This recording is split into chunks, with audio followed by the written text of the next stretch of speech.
and their tastes were just so flavorful and strong on both sides. But on the high-end side, it felt like it was more of a kind of orchestrated, specific kind of taste. While on the street food side, it's more loose, it's more free. But in terms of a winner, what's good everyone? As some of y'all may know, if you follow me on Instagram, that 2 months ago I got to eat high-end Vietnamese food in Hong Kong. Now the place was called Le Garçon Saigon and it's ran by a Vietnamese Australian. But the time I was there, they're doing a collab with a Vietnamese American chef from Chicago. Now either way, the food was amazing and it was the first time I ever got to eat Vietnamese food in that kind of like high-end fashion. And so I'm gonna show you all the food, but all I took were some dimly lit photos. And so while I'm showing you this montage of dimly lit photos, I want y'all to try and guess how much all this costs. Are you ready?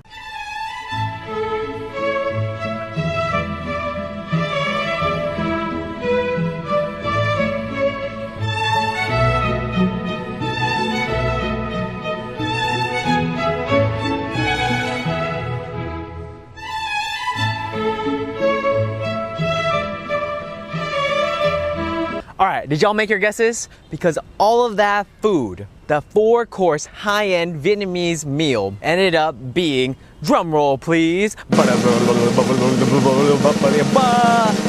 US. But was it worth it? Absolutely. Was it delicious? Yes. But if I had to choose, and then there were like no price involved between that and just like kind of street food in Vietnam, I would absolutely choose. So today we're just gonna go around the city, eat some food, and we're gonna see what's better, high-end Viet food or street food. Let's find out. And these are some OG places. These are places that have been around since the 60s, the 70s, the 80s. I got it from this video written by Vietnam Express called 5 long-standing street food stalls in Saigon. I'll post a link in the description below. Let's check it out. Alright, so first up on this list we have Chuối Nếp Nướng Cô Tám. And right off the bat, I need to mention how gangster Cô Tám is. So once I had finished my food, I started chatting with the women working here. And I asked them where Cô Tám was. And then this person right here grilling, sitting in the chair, in a cool, distant way, asked me, "What's up? Do you need to see her for something?" And I told her, "No, I just saw Cô Tám in the video and wanted to meet her." And so I figured Cô Tám wasn't there. And so I just keep casually chatting it up with them, and they get to know me a little more. That's when out of nowhere, the lady grilling revealed to me that she was actually Cô Tám. And in my head, I was like, damn, she wanted to make sure I was cool before revealing who she actually was. I just love that. And on top of that, the food was amazing. It's a grilled banana similar to a plantain, wrapped in sticky rice and served with coconut milk on top. If you love plantains, you'll love this. Great, casual, sweet type of snack. Alright, and for number 2, I went to Bộ Chiên Cô Kim Ngọc.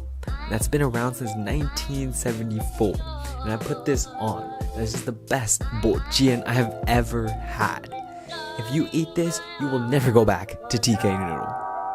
But what really made this meal is the right level of softness the Bộ Chiên was. It's really what stuck out the most about it. And of course, it's served with eggs, the tangy soy sauce, and the doodoo, the green papaya. In terms of savory items, this had to be my favorite on the list.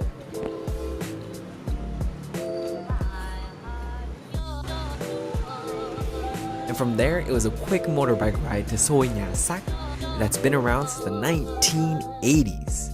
No seating area, and they serve these little pockets of banana leaf wrapped sticky rice. It's your classic soy mặn right here. Lap suong, pork floss, green onions, and it even has little crushed up peanuts that I thought was a really nice touch. It's a flavor that really sticks out. Again, so delicious, and one of them will run you less than 50 US cents. It's perfect as a little snack, but I definitely recommend getting a lot of them. Next up, we have Cháo Lòng Cô Ba Đa Cao, the most OG place on this list. This stall has been around since the 1960s, and it's also the heartiest food I got to try. Cháo Lòng is great, and is topped with all kinds of pig innards. Yum. And duck too. Don't forget the extra toppings, which include bánh quẩy and pickled onions. It's really the cherry on top of Cháo Lòng, if you will. And for 50,000 dong, it's a wallop of a bowl.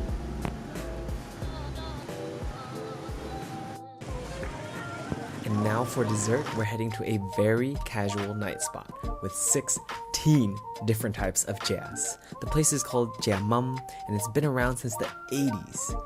It's 6,000 dong per small bowl, so you definitely have options to try different flavors. I do not have the stomach to try all 16, but of all the ones I did try, the Jia Bap and Jia Kwai Mon are my favorites. An important part of Jia to me is texture, and Jia is so varied in texture. Besides from that, what really sticks out is the Nước Cốt Dừa, the coconut milk. Real sweet and creamy. Alright y'all, as you can tell, it's the next morning, because I had to take a rest after all that good food. But which one was better? High-end Vietnamese food or street food? They were both equally delicious, and they both have their own unique dining experience and style. And their tastes were just so flavorful and strong on both sides. But on the high-end side, it felt like it was more of a kind of orchestrated, specific kind of taste. While on the street food side, it's more loose, it's more free. But in terms of a winner, I gotta give it to street food.